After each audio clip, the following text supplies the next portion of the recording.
She tried to take you. And she told you about Nemesis. So you've known all along. From Hades, yes. Along with data on how to circumvent the Zenith's shields. Everything I did to create the Rebel Army was based on that knowledge. To reach this place, this moment. And you couldn't just tell me? Come now, Aloy. You're the last person to act sensibly in the face of impossible odds. When I learned of Nemesis from Hades, I saw the pieces on the board and how to play them. And in that same moment, I knew it was a game you would never play.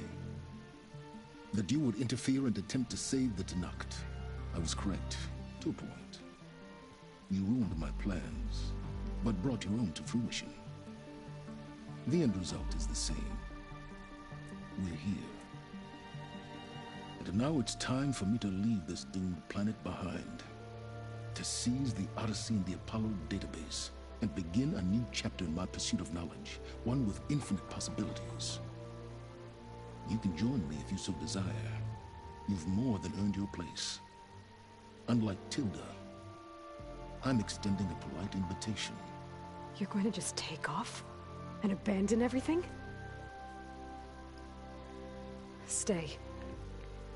Help me fight that thing. Perhaps Tilda didn't adequately define the threat. Nemesis can't be stopped. It destroyed a highly advanced Zenith colony in a matter of hours. What hope does this primitive tribal Earth have? If you brought Gaia, you wouldn't be abandoning life, you'd be saving a seed for a new world. Just as Elizabeth did. It's the choice she made. The sacrifice of all that is for the hope of what might be. If she were here in your place, she would board that shuttle, Aloy. Found her. Is she hurt? Still on her feet. Thank the Ten. Goodbye, Silence.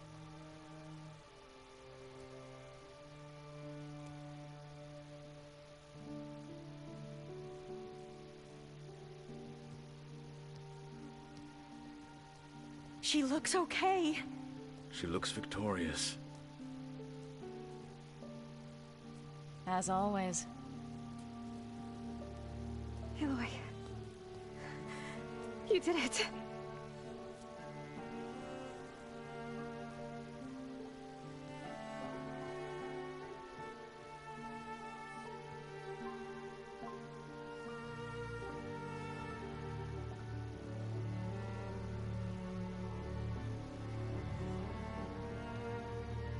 Hey, where's he going? As far away as anyone can go. Oh. Are you sure?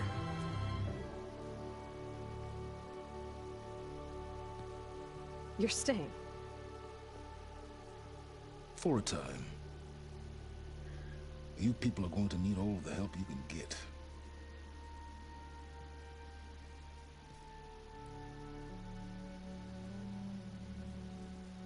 Does anyone else need a drink?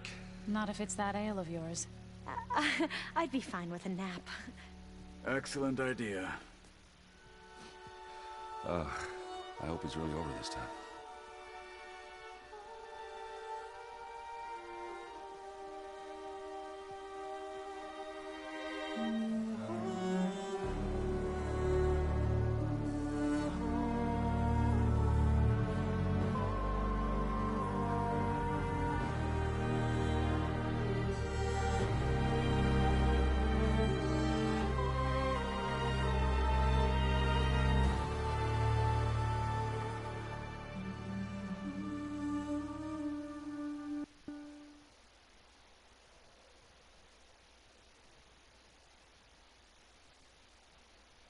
There's another battle ahead, Elizabeth.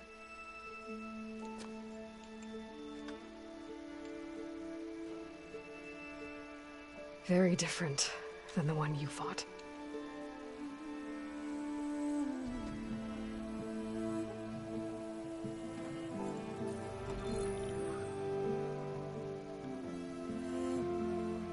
It's not about the distant hope of creating a new world. It's about preserving the one we have. My friends have a new mission. To spread the word and ask for help. They've taken it in stride. I think it's because they've always known what I've only just started to understand. That the people of this world have the strength to fight any battle.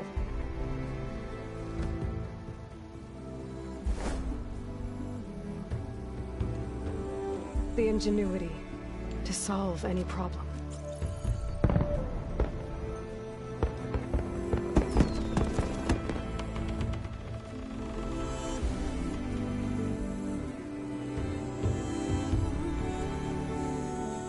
The courage to overcome any obstacle.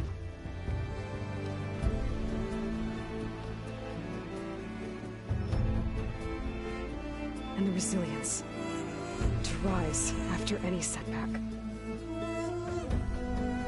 As for me, I can't say I'm not afraid. What lies ahead will be harder than anything we've faced before. But I know I can put the fear aside. Because for the first time in my life, I feel like I'm not alone.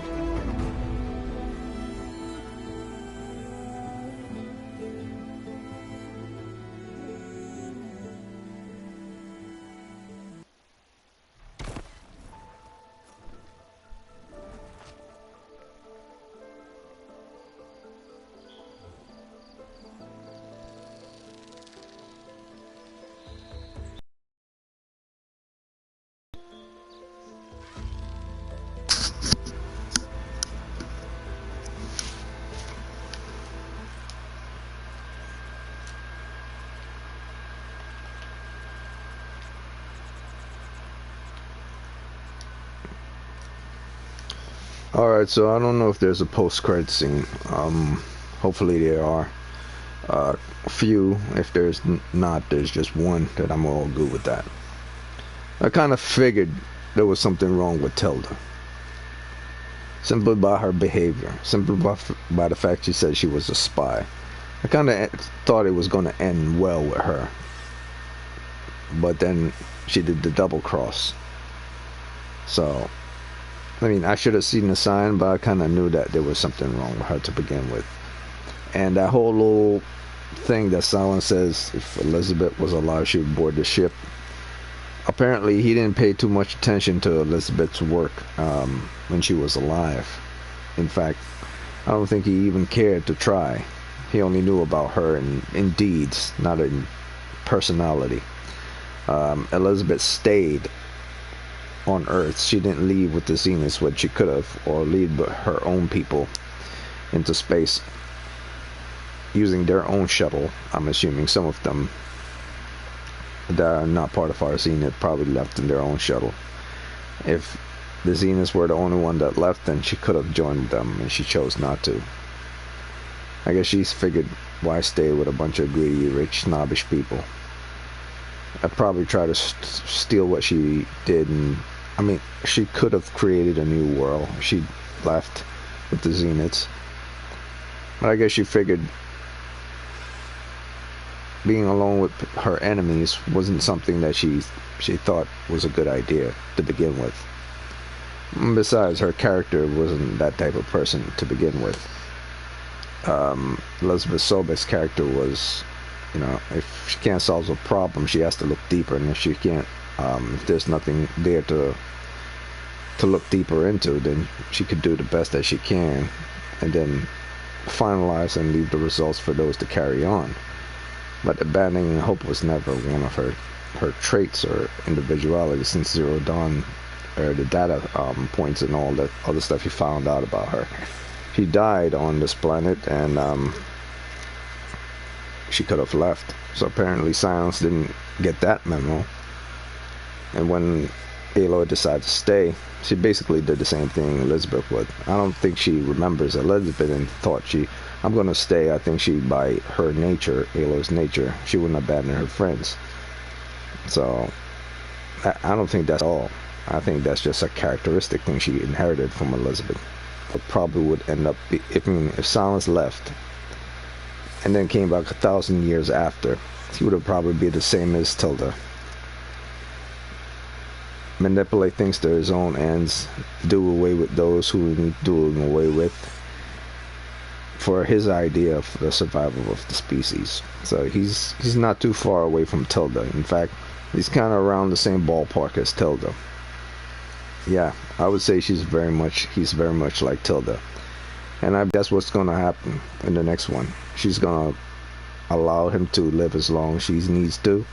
And then inevitably, she's going to just let him see his own fate, either by the hands of a machine, or a disaster, or his own devices. But I don't think she's going to save him. I think the same thing that happened to Tilda is going to happen to Silence. I think that's his future. He's going to lose. I can't see him turning from, I can't see him being a Solomon type. One moment evil, the next live long enough to do the greatest of deeds. He's not that type. He's more like, I'm always going to be this type of person. I would be very surprised if Silence changed, but I think his fate is obvious. He's going to probably die in the next one. Everyone says he was going to probably die in this one, but not really. More than half of everyone thought he was going to stay alive. But I believe based on this game, it's more obvious that Silence is probably going to meet his fate in the next one. Simply based on the fact of how Tilda was, how Aloy saw it, and how she saw how much Silence and her are very much alike.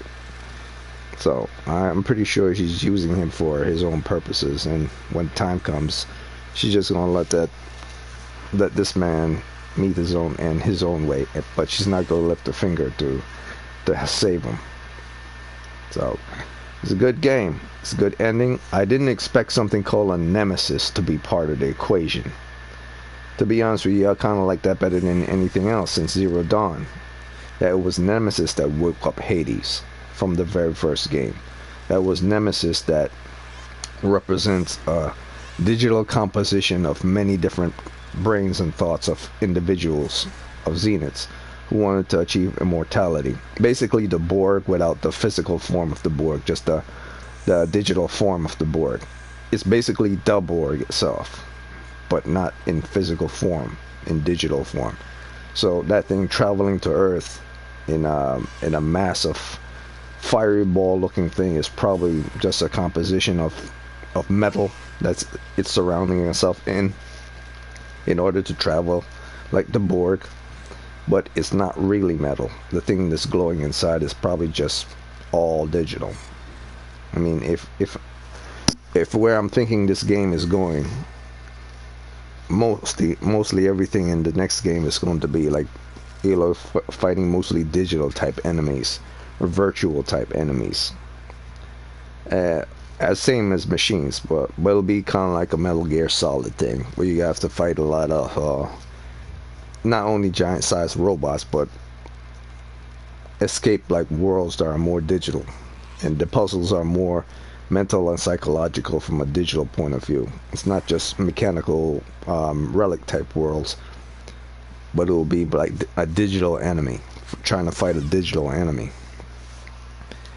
And I kind of like that. Actually, that's what I want to see. I want this game to up its standards from fighting a regular type mechanical type enemies to something that's mechanical / digital enemy.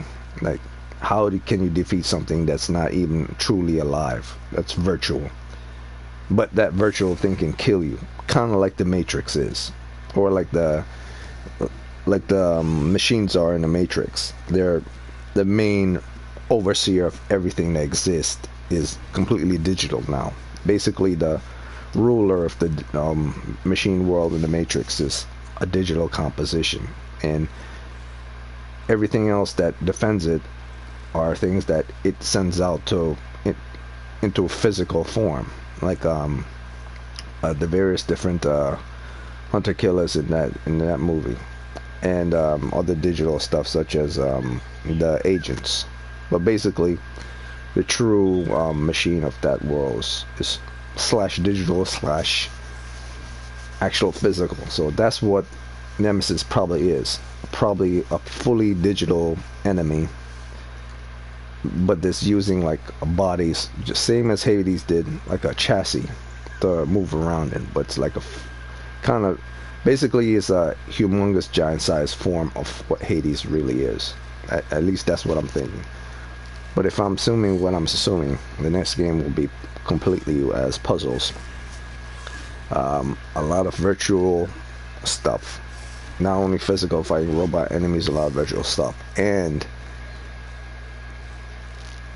maybe, just maybe, and this is a big assumption, a very big assumption on my part, maybe she'll be able to leave the planet, and her next flight won't be on a huge bird flying. Her next flight will be able to leave the atmosphere and go into space. She might not leave Earth, but her final battle might actually be on a space station, up in somewhere in the space. I mean, because she can't go all the way to Sirius. She might be able to meet the enemy before the enemy gets to Earth. That's what I'm assuming is going to happen, before Nemesis actually crashes on Earth and completely wipe out the entire planet itself with artificial decay of all life as well as metal, before basically wipe out every life. I think this battle, the final battle of the next game, will be almost before Nemesis hits the Earth, within the solar system. They'll meet Nemesis right before Nemesis is about to enter the atmosphere, basically hovering right over space. I mean, right over Earth, and entering the Earth atmosphere. So before Nemesis crashes into the atmosphere, Aloy is probably going to go up into space and have a space battle. Not like a ridiculous space battle with laser guns and Star Wars type stuff, but kind of like a Dead Space, but not Dead Space with monsters. Dead Space with robots, like a robot Dead Space, where the terrifying monsters of Dead Space are terrifying type of robots that she'll have to fight. Not just robot dinosaurs, but like terrifying new robot type enemies, like the game System Shock. If anyone's ever played System Shock, a beautiful game, those type of robot enemies, where the enemies are very, very malicious and probably one of the most terrifying digital creatures of all time, and she has to fight this creature on a space station before Nemesis actually gets to Earth, or Nemesis is the size of a space station itself, and she has to fight Nemesis inside of itself. She has to go inside the huge Nemesis, like go inside the Death Star and destroy it from its insides before. So that would be something extremely cool, because the first one was about stopping Hades at a cauldron and then making sure save life, and then before they hit the spire, stop Hades and then take out the Deathbringer.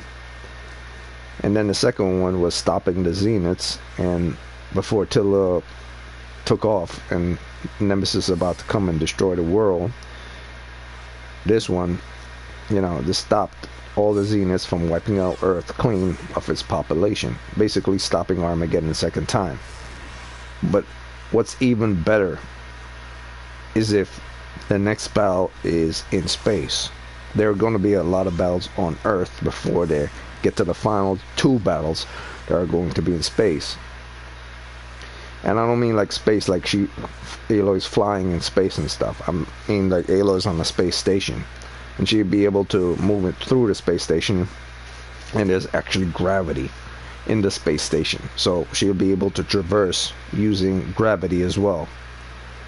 Kind of like that, exactly like Dead Space. So it'll be like Horizon, and the next Horizon game will be Horizon 3 Dead Space, basically, but without the Holocaust type, I mean not Holocaust, but horrific cultish type demons or creatures created by some ancient relics like in Dead Space. So it won't be something like in physical form or organic. It will be like medical terrors. I mean, mechanical terrors. Mechanical/medical terrors, or a composition of both bio and mechanical forms that looks terrifying. Type of machines that you've never seen before that looks terrifying, like Dead Space type terrifying, but without the monster type look. More like the machine monster type look. Like if you ever create a terrifying looking machine that's an alien type machine, a terrifying alien type machine, I think that's what we're getting into. Originally, first game was more about fighting robot dinosaurs and so on and so forth. This game was also about fighting robot dinosaurs and stuff, but also alien type robots. I think the next one is going to be like same thing, robot dinosaurs, alien type robots, and then it's going to accelerate to the next rate where you're really fighting alien robots. Like these things look like nightmares. So that's where it might be going. Space battle, Aloy, I'm down for it. As long as it doesn't jump the shark, it'll be all good. And I'm all about that. I don't mind the Dead Space Aloy. I'm cool with that. So that's the end of this game. I'm pretty much finished. What I'm going to do is I'm going to load up my last save, my last load spot save. And I think the Singularity, I had to download this again from the cloud because I already beated the game, but I never uploaded the actual video itself. So I'm going to now load up my current save slot, which is far beyond this ending. I've already acquired, I think, an additional legendary weapon. I only have 3 in my slots. I think I might have acquired an additional legendary weapon. And I also completed majority of the data points within the game. Like most data points I've already completed, except for world data points. So world, I did not complete. So this quest is finished. Congratulations to defeat Far the Zenith threat. Pretty much finished that. So what I'm going to do right now, I'm going to go back to where I was before.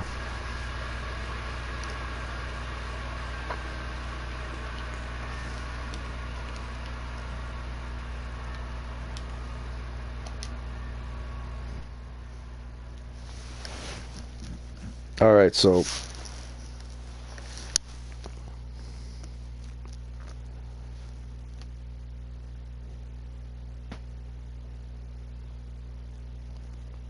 so I'm going back to where I was before.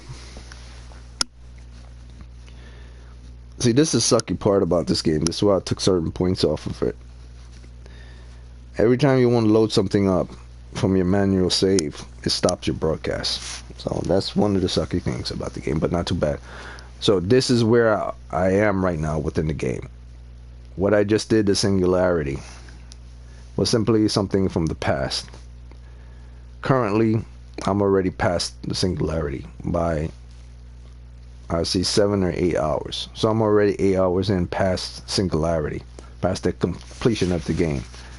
And I'm more than 83% completed with the game. So this is the real current station point for me right now.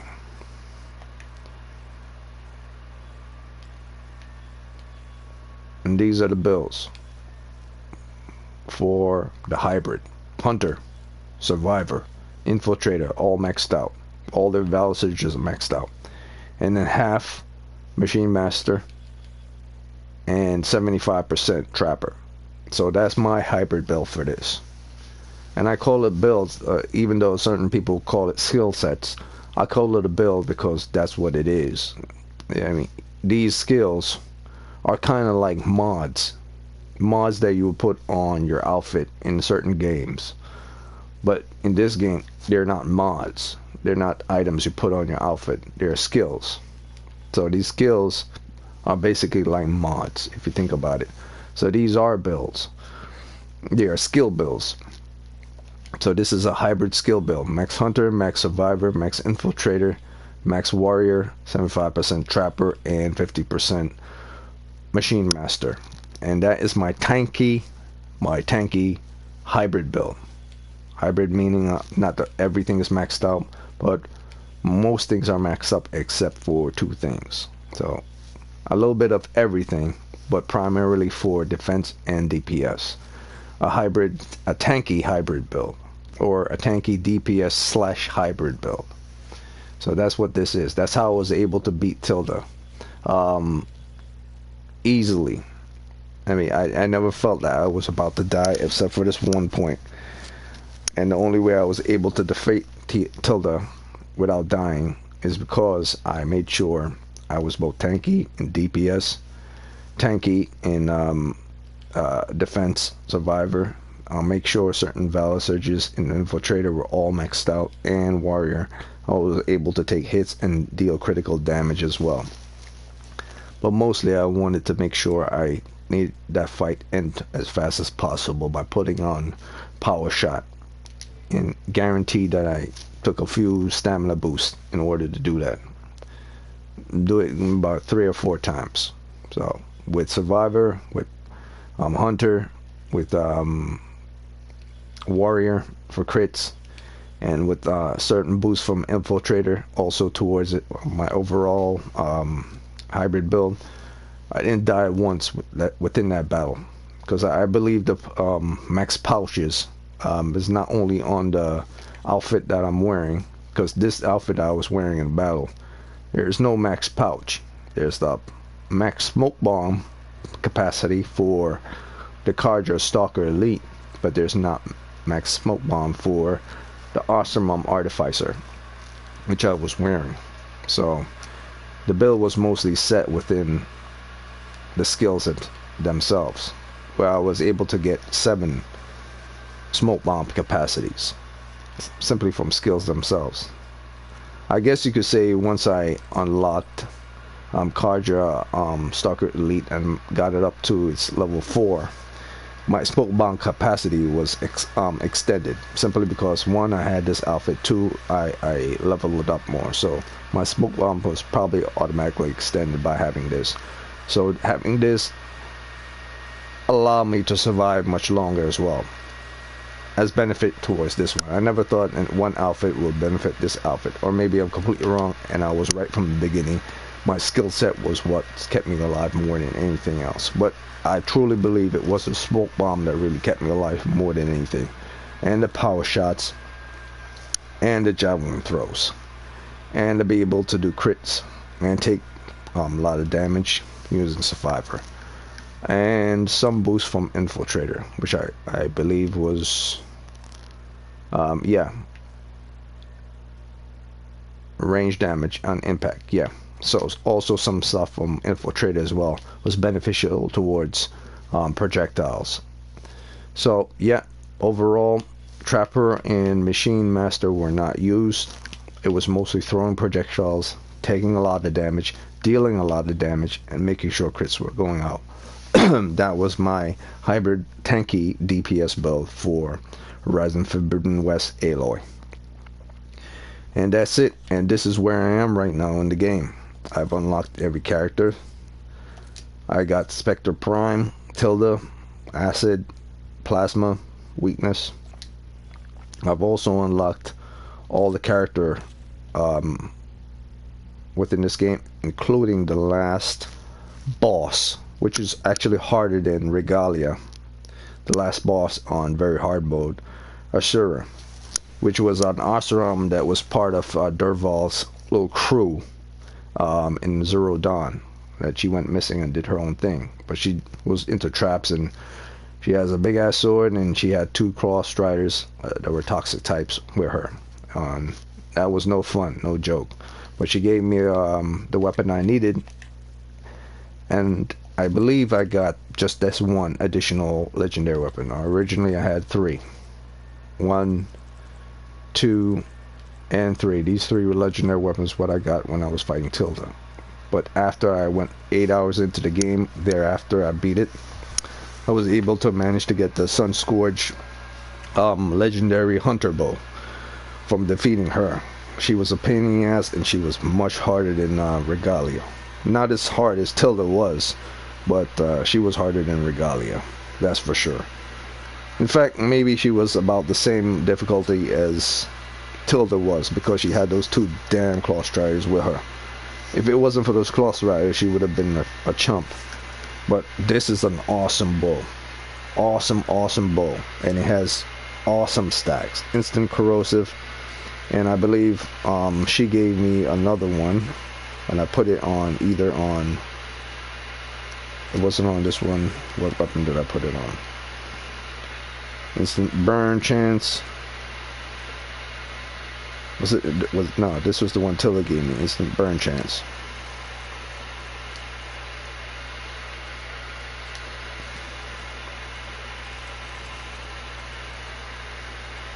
Trying to remember which one.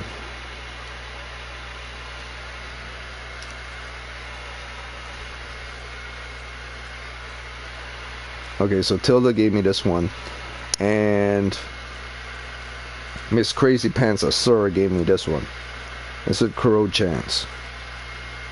So yeah, after fighting Tilda, she gives you the instant burn, and after fighting Asura, she gives you the instant corrodes. Or maybe I did. Maybe, yeah, I think I always had the instant corrodes. I think Tilda gave me the instant burn, and here it is. This is the one. This is what Asura, that crazy ass Asura, gave me. Burn enemy damage 18%. So that's what she gave me. Alright, so I'm good for this game. I'm pretty much done for today. I just wanted to make sure I proceed as forward as I possibly could. I've done majority of the game. I haven't completely finished 100% complete the game, even though I'm finished with the game. So right now I'm at 83.49% completed, and the only things I need to do are the gauntlet runs and finding the remaining data for text data world, because the data for audio data here, these 4 are missing. They're not in the game. The people who made the game, Gorilla, either screwed up on that or it's completely gone. I looked online everywhere for those 4 in the audio, and they don't exist.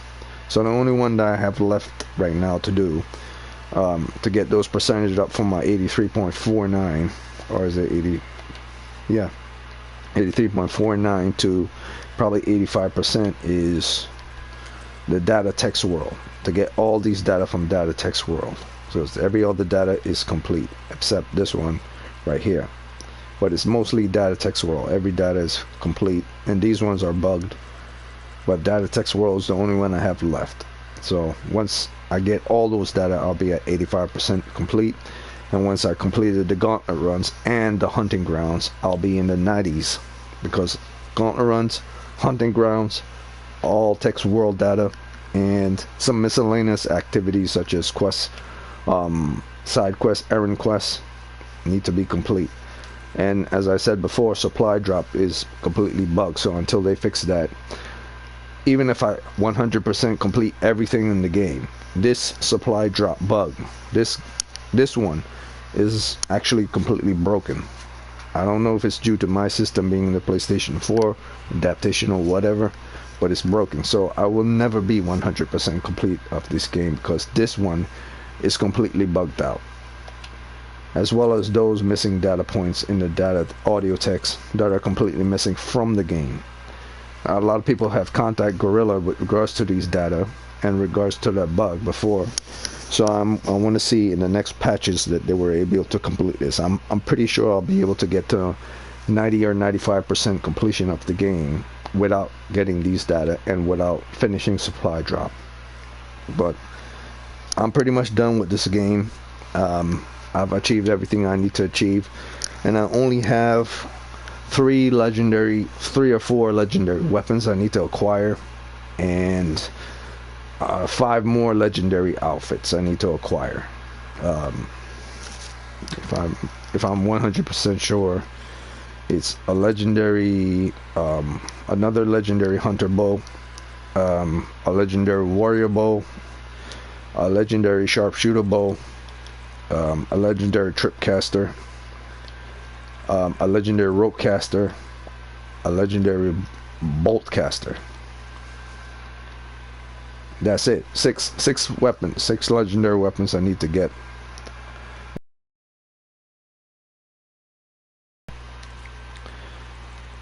Four legendary outfits at the top. Yeah, actually I said like 5, but it's not 5 legendary outfits, it's 4 legendary outfits. Maybe there's actually is 5. There's a secret legendary outfit in the game, but so far there's 2. One more I could acquire from the arena, which is the Thunderjaw outfit, and then another I could acquire probably doing a secret mission. So there are probably 4 total legendary outfits in the game, and 6 total legendary weapons in the game. So I'm just short of 2 legendary outfits and 6 legendary weapons. 1, 2, 3, 4, 5, 6. Yeah, short of 6 legendary weapons. So far I got 1, 2, 3, and 4.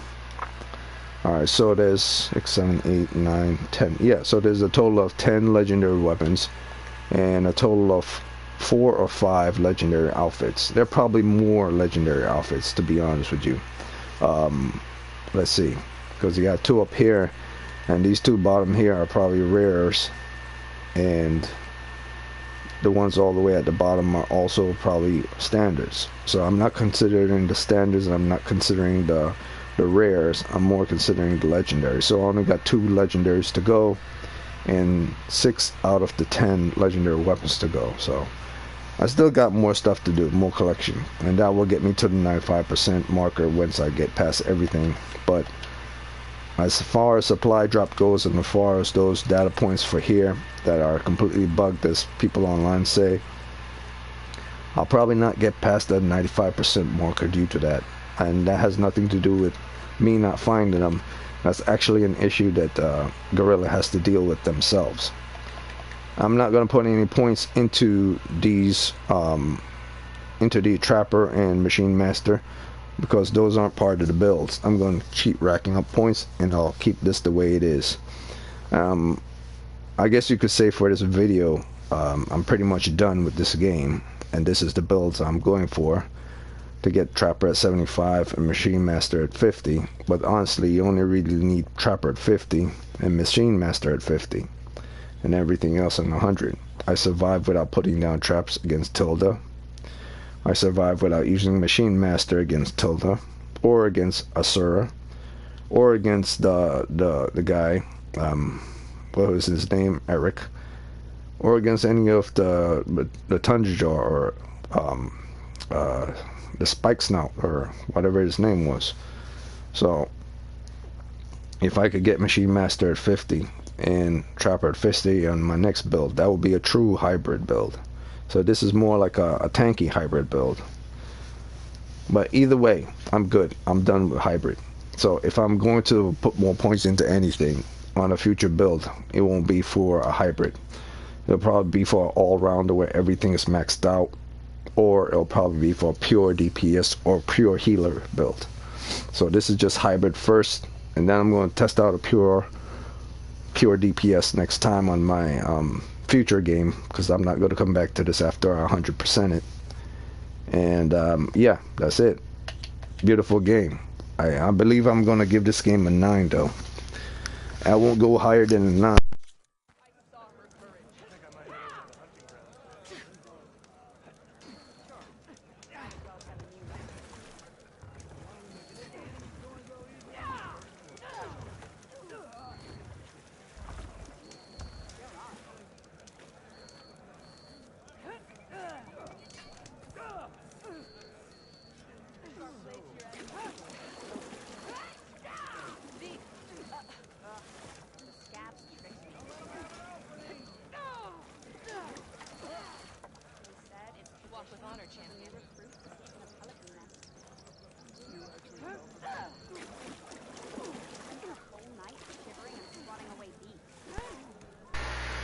Yeah, I think my controller came out.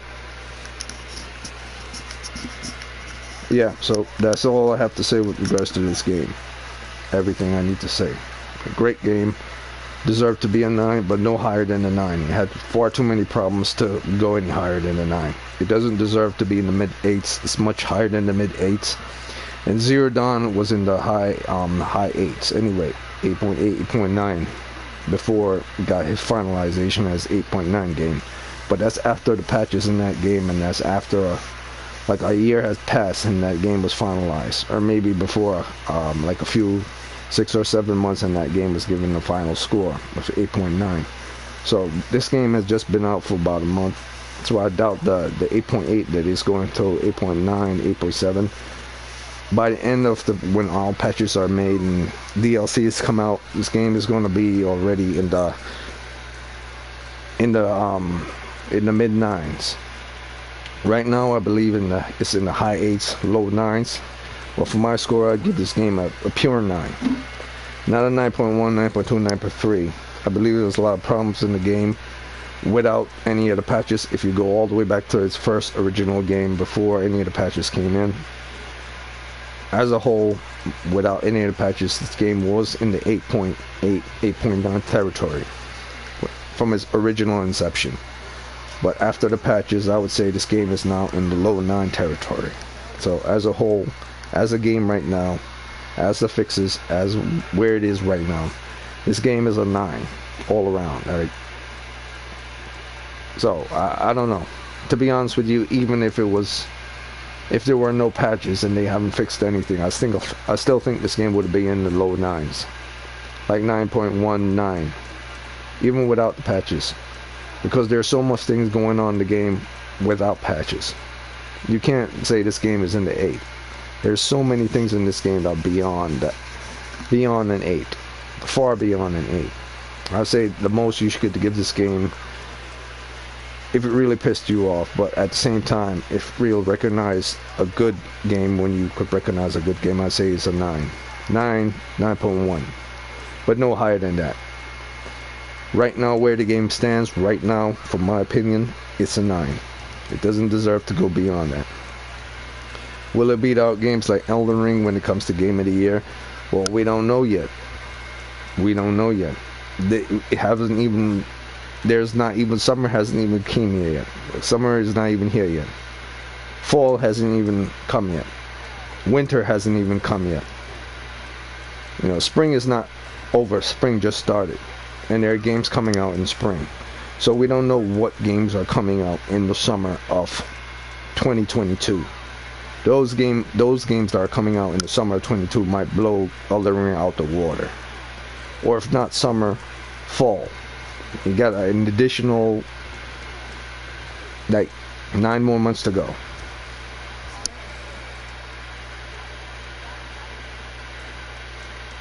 Yeah. An additional 9 more months. Or if you don't even want to count 9 months, I say 8.5 more months to go. And there are good games coming out in the summer of 2022 as well. And some that are coming out right before fall during Halloween/Thanksgiving season.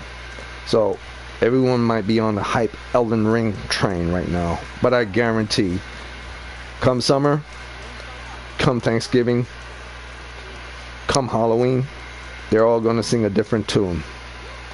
It's a long ways away, a very long way away, a ways away from actually claiming that Elden Ring is going to be Game of the Year.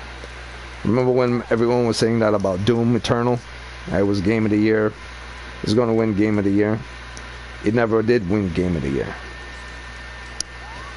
And the only reason why that game, Last of Us, won Game of the Year is because it came out late into the year of that year that it came out. It didn't come out early into the year of the year it came out. It came out late into the year. So everyone was on the hype train of The Last of Us because they're still feeling the residual effects. I guarantee if The Last of Us came out like early, like January, February, and every other game that was at the Game Awards came out after that game, that game probably would not have won Game of the Year. So, that said, I doubt Elden Ring will win Game of the Year. Highly doubt it. Based on the games that I've seen coming out in the summer. And there's a lot coming out in summer, fall, and in the winter. Elden Ring has to be something extremely special for it to win Game of the Year. Because there's a lot of good stuff coming out. It's got to be really, really, really damn special. And from what I'm hearing about all those bugs, glitches, and stuff not being that interesting, if you're a fanboy of the Souls game, that's good. But not everyone is a fanboy of Souls games. So, that said, it better beat out those summer games. It better beat out those fall games. It better beat out those before, like, Christmas comes during the holiday season or mid-holiday season, like Thanksgiving/Christmas. It better beat out those games before it gets judged in the Game of the Year. If it can't beat out those summer games, if it can't beat out those fall games, September, October, leading into Thanksgiving, can't beat out those games, it's gonna, I mean, Elden Ring and Horizon Forbidden West came out real early into the season, into the year. So, we're not even in June territory yet. Or July territory, and I don't even want to get into September, October, and November territory. That's far away from now. Seems like it's close, but it's very far. So unless they could beat out those games, you can't claim that Elden Ring is Game of the Year. It's not going to win Game of the Year. I'll tell you that for sure. Based on the type of games that are coming out for the summer. And based on the fact that the people who are releasing these games for the summer, for the summer, fall, and for the winter of 2022, they're already seeing what everyone's saying with regards to Elden Ring. So they're going to do something extra for their games in order to beat it out. So you gotta consider those things also as a factor. You know, I don't think people are looking at it from that point of view. They're only looking at it from the point of view as, oh, they finished the game, their game is going to be released at this time. If someone could put a little extra added stuff into their game before their game is actually released, they're going to do that. And if those little extra added points just get them just a little bit above the margin, it's those little extra added points that's going to make them victorious. So it's too early to be claiming Elden Ring is going to be Game of the Year. So we'll see for right now. I believe Elden Ring is going to be a high Game of the Year contender, but we have to wait and we have to see when those summer games come out, if they're going to be successful or not. And then once those summer games come out and they're successful or not, you then have to go through the fall games, which is September, October, and the November games. And then you could say, after September, October, and November are done, only then and only then can you make a proper assessment that Elden Ring might be Game of the Year. Based on that. Based on June, July, and August games, September, October, and November games. Only after those 6 months has passed can you then fully state that Elden Ring might win Game of the Year. So don't count your chickens. You know, don't count your chickens. Wait, see how everything plays out, and do your assessment of those games that are going to be coming out in the summer and in the fall of 2022. I'll make you assume it played, because I guarantee come summer, if you play something better, it's changed, completely changed, and then people might actually make videos making fun of you. But who knows? We'll see.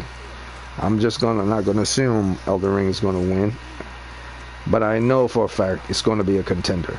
Just like I know for a fact Horizon Forbidden West is going to be a contender as well. Those two games are going to be high contenders. So those summer games have to be exceptional. Those fall games have to be exceptional, and those winter games have to be exceptional. Otherwise, Horizon and Elden Ring might win. But I doubt either of those games. I doubt Horizon is going to win for Game of the Year or even runner-up. I doubt Elden Ring is going to win Game of the Year. It might win runner-up, but it won't win Game of the Year. You gotta look at what's coming out in the summer. You gotta look at what's coming out in the fall. You gotta look at what's coming out in the winter.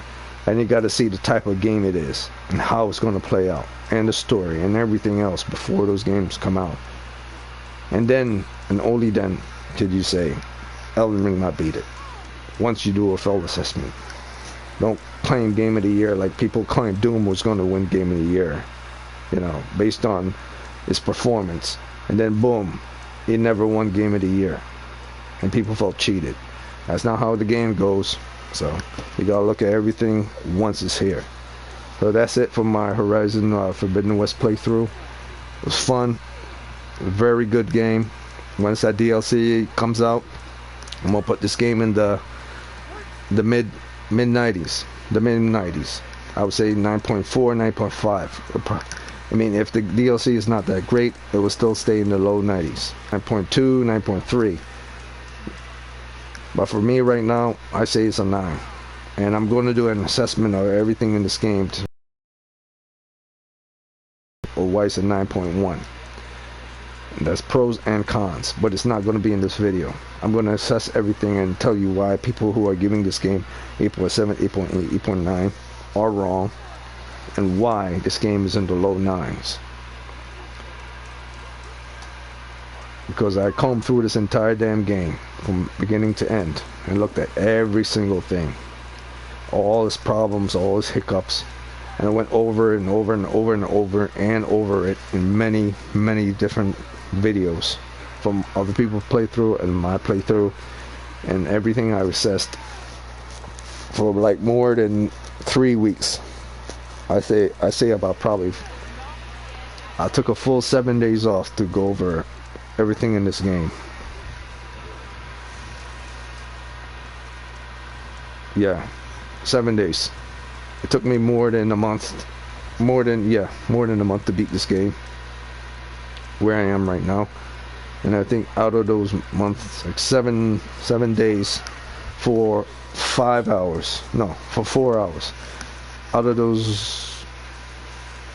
that month, for 7 days out of that month, I did 4 or 5 hours of assessing everything I could possibly find within the game. So that's a lot of hours just to assess what's in the game. Not me playing the game, just what's in the game. That's why I say this game's in the low 9s. I don't think anyone went to that amount of detail unless you're a diehard.